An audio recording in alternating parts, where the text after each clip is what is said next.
A moment with John F. Kennedy that I never spoke publicly about until now. It was late November. The Cuban Missile Crisis had ended just weeks before, and the world had pulled back from the brink of nuclear annihilation. I was sitting in a dimly lit bar 2 blocks from the White House, a place where journalists went to think, not to drink, when a Secret Service agent I'd known for years walked in and leaned close to my ear. "He wants to see you," he said. "Tonight, alone, no explanation, no context. Just those 5 words that changed everything I thought I knew about the man I'd been covering for 2 years.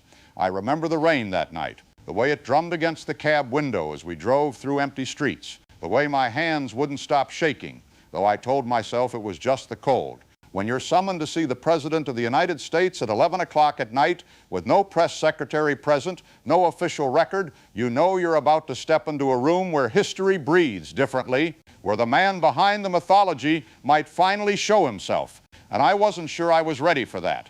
The thing about John F. Kennedy that most people never understood, that I'm not sure even I fully grasped until that night, was the loneliness of his position. We saw the confidence, the wit, the easy charm that made grown men feel like they were in on some grand adventure. But there was something else beneath it, a weight, a kind of profound isolation that comes from knowing that your decisions, your calculations, your moments of doubt could determine whether millions of people would see another sunrise. I'd covered him since the 1960 campaign, watched him debate Nixon in that Chicago studio, looking impossibly young, but speaking with the authority of someone who'd already stared down death in the Solomon Islands. I'd been there in the snow on Inauguration Day when he told us to ask what we could do for our country. I'd reported on the Bay of Pigs disaster, watched him take full responsibility when lesser men would have hidden behind advisors and plausible deniability. And just weeks earlier, I'd been in that CBS newsroom, hour after hour, as Soviet ships approached our naval blockade in the Caribbean,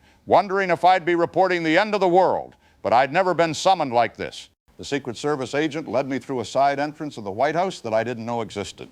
No press pool, no other journalists, just long carpeted hallways lit by lamps that seemed to belong to another century. Our footsteps made no sound. Somewhere in the distance, a clock was chiming midnight. I thought of all those history books I'd read as a boy in Missouri, all those stories of momentous decisions made in rooms like these, and I realized I was about to become part of that story in a way I'd never imagined. We stopped at a door, not the Oval Office, somewhere more private. The agent knocked twice, softly, and then opened it without waiting for a response. Kennedy was standing by the window, his back to me, hands in his pockets, staring out at the rain-soaked lawn. He was wearing a white shirt, sleeves rolled to his elbows, no tie. It was the most informal I'd ever seen him. For a long moment, he didn't turn around, just stood there, silhouette against the darkness, and I could hear him breathing, slow, deliberate breaths like a man trying to calm himself before diving into deep water. "Thank you for coming, Walter," he said finally, still not turning. His voice was softer than usual, missing that bright Massachusetts accent that charmed press conferences. This was different. This was tired. "I know it's late. I know it's unusual." "Mr. President," I began, but he raised a hand, cutting me off gently. "Just Jack tonight," he said, and then he did turn around. "Please, no titles, no formalities. I need to talk to someone who will remember me as a man, not just a president. Can you do that?" I'd interviewed him a dozen times. I'd asked hard questions and gotten careful answers. But this was something else entirely.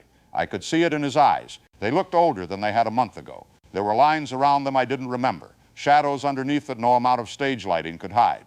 This was a man who'd carried the weight of potential apocalypse on his shoulders and was still trying to figure out how to set it down.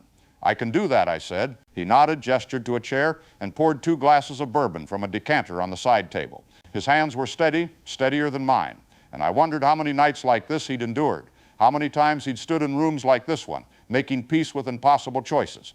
During the missile crisis, he began, settling into the chair across from me, there were 13 days when the whole world was watching, waiting. You reported on it beautifully, by the way. Fair, honest, not sensational. That mattered more than you know. I nodded my thanks, but stayed silent. This wasn't an interview. This was something else. What nobody knows, he continued, staring into his glass, is that there was a 14th day, a day that didn't make it into the official timeline. October 29th, the ships had turned back. Khrushchev had agreed to remove the missiles. Everyone was celebrating, congratulating each other on averting disaster. He paused, took a long sip, but I knew something they didn't. I knew how close we'd actually come, not just to war, to annihilation.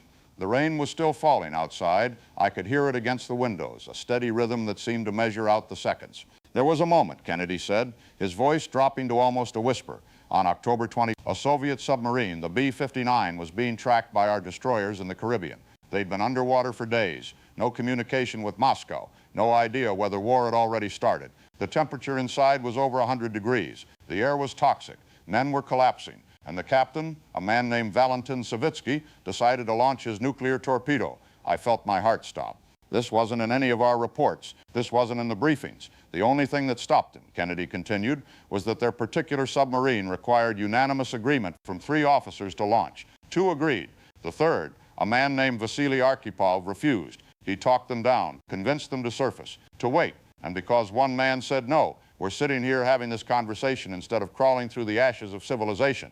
He looked at me then, really looked at me, and I saw something in his eyes I'd never seen in any president. Raw, unguarded fear. I found out about this 3 days ago, he said, through intelligence channels. And I've been walking around for 3 days knowing that the survival of everything, every child, every dream, every book that will ever be written came down to one Soviet officer I'll never meet, making one decision I had no control over. I didn't know what to say. In all my years of journalism, through all the wars and elections and disasters I'd covered, I'd never felt so completely at a loss for words. Do you know what that does to you, Walter? He asked. Knowing that you held the line, that you made all the right calculations, that you played the game as skillfully as it could be played, and still your survival, our survival, came down to pure chance, to the conscience of a stranger on a submarine you didn't even know existed. He stood up, walked back to the window, pressed his forehead against the cold glass. I wanted you here because I needed to tell someone who would understand the weight of it, someone who deals in truth for a living, someone who might help me make sense of how I'm supposed to keep doing this job, keep making these decisions, knowing that next time there might not be a Vasily Arkhipov.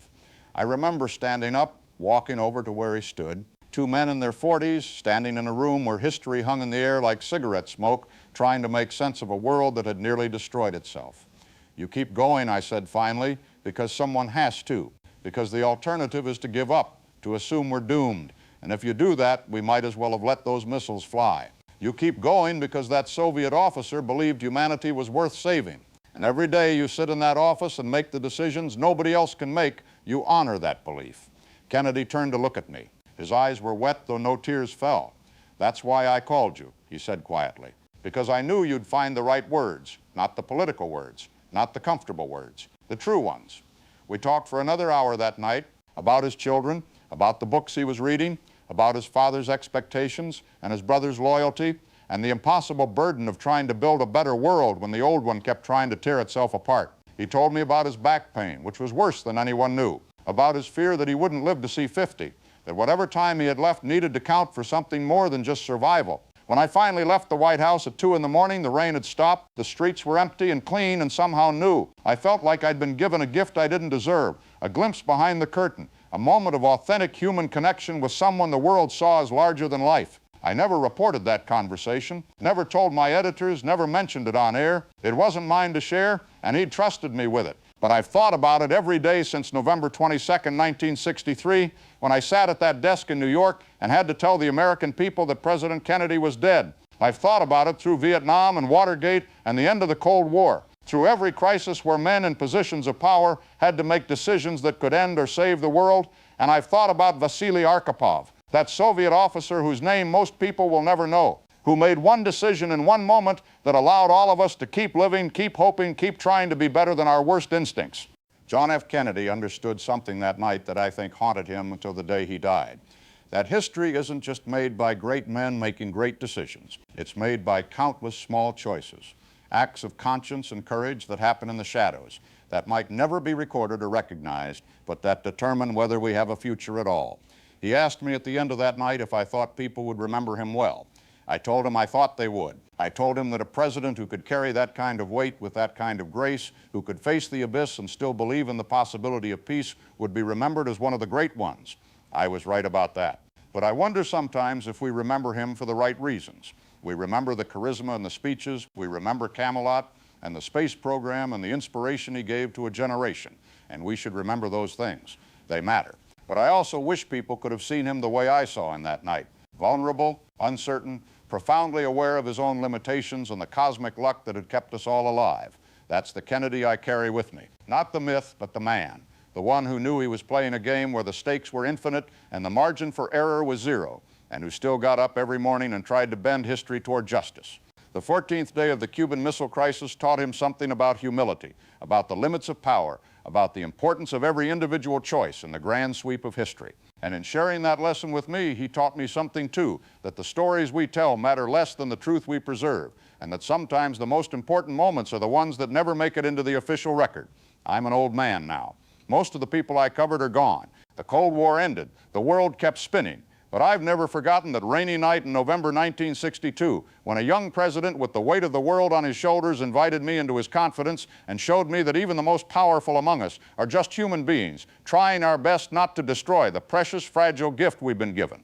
And I've never forgotten to honor the trust he placed in me by waiting until now, until all the players are gone, until the history has been written and rewritten, to share what he shared with me, not because I think it changes our understanding of those 13 days in October, but because I think it deepens it, adds a layer of humanity to a story we tell, as if it were just about strategies and missiles and superpowers. It was about all of that, yes, but it was also about men, fallible, frightened, courageous men, making choices in impossible circumstances, and somehow, miraculously, making enough right choices to give us another day. That's the story I'll carry with me to the end. That's the truth I wanted you to know, and that's the way it was.